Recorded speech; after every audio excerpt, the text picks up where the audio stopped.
Est-ce que tu as déjà volé des choses? J'ai volé une fois un truc, j'ai volé une biplate. Si, quand je suis arrivée à Paris, au tout début, j'avais une vingtaine d'années, et j'avais un caddie noir comme ça. Et je me suis rendu compte qu'en fait, c'est toi qui sortais tes trucs à la caisse, et que finalement, au fond, est-ce que t'es obligé de sortir ce mascara?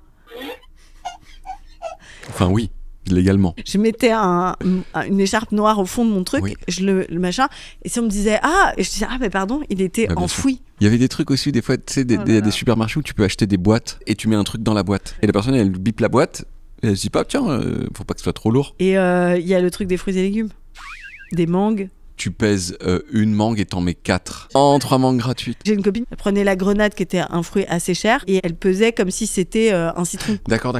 Oui, c'est ça. Oui. Les tips de larcin là, vraiment, ils sont forts. On dirait ma grand-mère quand on a volé des bûches dans le Luberon il y a 1000 ans où elle était là. Mais j'ai jamais rien volé. On avait volé des bûches parce qu'on n'avait pas de chauffage, tu vois. T'as volé des bûches? Mais oui, parce qu'on était dans une maison. Il n'y avait pas de chauffage. On avait très froid.